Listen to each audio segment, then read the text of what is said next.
Nawa nasusundan niyo po ang ating mga pag-aaral at ngayon ay ating pong tatalakayin yung katiyakan ng kaligtasan. Magkakaroon po ba talaga tayo ng katiyakan habang narito tayo sa mundong ito? Isa sa pinakamahalaga at pinakaimportanteng dapat talakayin at alamin ng isang tao ang kanyang katiyakan ng kanyang kaligtasan. Kung ikaw ay nananampalataya sa Panginoong Hesus, ikaw ay isang taong relihiyoso, subalit hindi mo alam kung ano yung pinanampalatayanan mo, ikaw na yung pinakakawawang tao. Dahil dapat sa pananampalataya mo, malinaw sa iyo at tiyak mo kung ano yung pinaniniwalaan mo.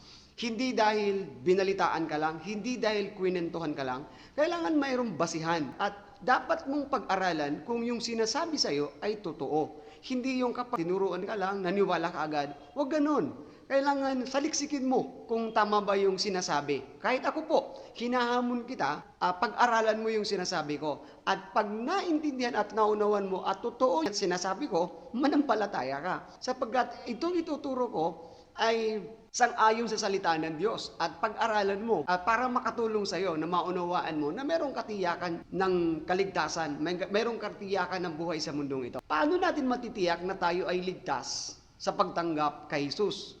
Dahil pinag-aralan po natin at nawag panuorin nyo po yung turo ko po about kaligtasan para maunawaan nyo po dahil magkadugtong po to. So itinuro ko po doon na bakit ang Panginoong Hesus namatay sa krus para tayo po ay tubusin sa ating mga kasalanan. Nilikha ang tao sang-ayon sa wangis o sa kalikasan at kabanalan ng Diyos. Kaya ang Panginoong Hesus na anak ng Diyos ang pumunta sa lupa para tayo ay iligtas sa ating mga kasalanan. Walang tao na pwedeng magligtas sa atin sapagkat ang tao po ay makasalanan. Kaya yung anak ng Diyos ang ipinagkaloob, isinakripisyo para tayo mabalik sa kanyang kaharian. Ngayon, ano ang katiyakan mo kay Kristo? Bakit si Kristo? Una, ang buhay na walang hanggan ay nasa kanya. Ang dahilan, bakit tiyak ang isang tao kapag nanampalataya kay Kristo? Sabi ng Biblia, ang buhay na walang hanggan ay nasa Kanya. Na kanino? Na kay Jesus. Ulitin ko, na kanino yung buhay na walang hanggan? Na kay Jesus.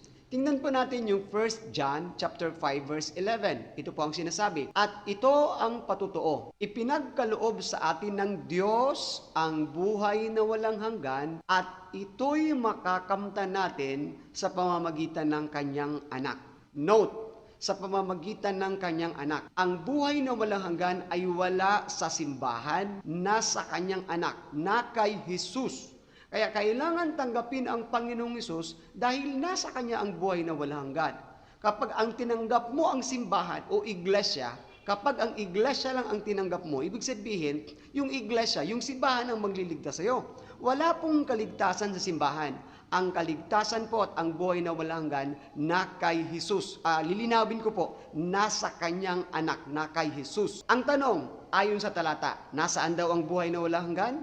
So, ang sagot, nasa kay Jesus, nasa anak ng Diyos. Pangalawa, paano tayo nagkaroon ng katiyakan ng kaligtasan kay Jesus? Sapagkat, una, ang buhay na walang hanggan na kay Jesus. Pangalawa, may buhay na walang hanggan kapag siya ay nasa isang tao. Kaya, may buhay na walang hanggan kapag sino? Si Jesus ay nasa isang tao. 1 John chapter 5 verse 12 it says, kung ang anak ng Diyos ay nasa isang tao, sino yon? Si Jesus. Kapag si Jesus daw ay nasa isang tao, mayroon siyang buhay na walang hanggan.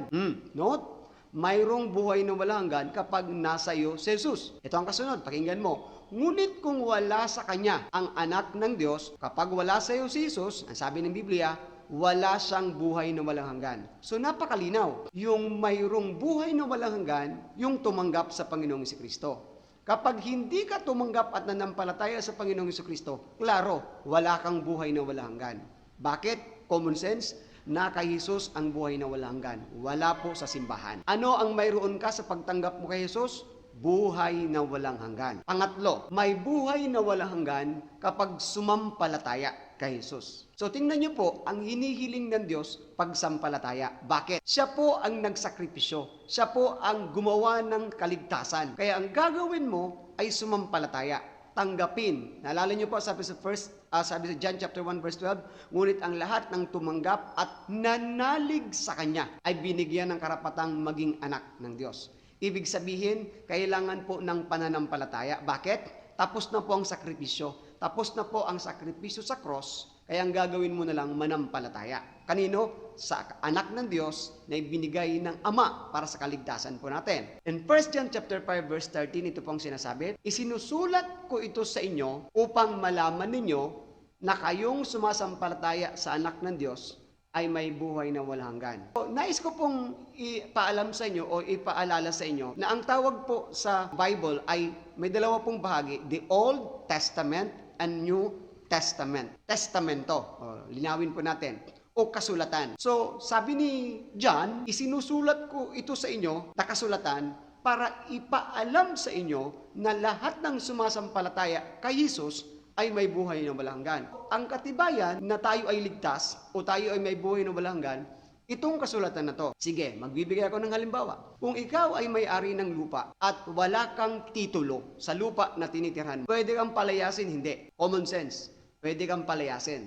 Bakit? Ano ang mayroon ka? Mayroon ka lang paninindigan na sa iyo ang lupa pero wala kang titulo o wala kang kasulatan. Kapag mayroon kang kasulatan, walang pwedeng magpalaya sa iyo. Common sense na pag-aaral, ha? Huwag nating pahirapan ng ating mga sarili. Ibig sabihin, yung kasulatan, ang katibayan na sa iyo yung lupa. Katulad din naman ng ating pag-aral na to. Kapag wala kang katibayan ng kaligtasan mo, pwede kang pabulanan. Pero ang sabi ng Biblia, sabi ni Juan, isinusulat ko ito sa inyo para patunayan ko sa inyo na lahat ng tumanggap at nanampalataya sa Panginoong Hesus, mayroon siyang buhay na walang hanggan. Bakit? Nasa kanya ang buhay na walang hanggan. Kapag sumampalataya ka, mayroong buhay na walang hanggan. Ano ang kasiguruhan kapag sumampalataya ka kay Hesus? Buhay na walang hanggan. So, wag na natin pahirapan ang ating mga sarili. Ang kaligtasan ay naka Hesus. Wala po sa simbahan. Personal po to. Kaya kahit ikaw ay nagsisimba, subalit hindi ka tumanggap at nanampalataya sa Panginoong Hesus, wala kang kaligtasan. Subalit kapag ikaw ay tumanggap at nanampalataya, meron kang buhay na walang hanggan. So, inaaniyahan kita at kinakongratulate kita kung ikaw ay tumanggap sa Panginoong Hesus. So, wag mong kalilimutan ang talatang ito, 1 John chapter 5, 11, 12 hanggang 13, dahil ito po ang katibayan, ito po ang testamento na ang isang taong tumanggap sa Panginoong Hesus ay may buhay na walang hanggan. Isang mapagpalang araw sa iyo, naway malinaw na sa iyo na ang kaligtasan ay katiyakan kay Kristo. Dahil mayroon siyang kasulatan na tayo ay ligtas kapag tayo ay sumampalataya at siya po ay pinatira at pinananahan natin sa ating buhay. Pagpalang araw po, pagpalain po kayo ng Panginoon.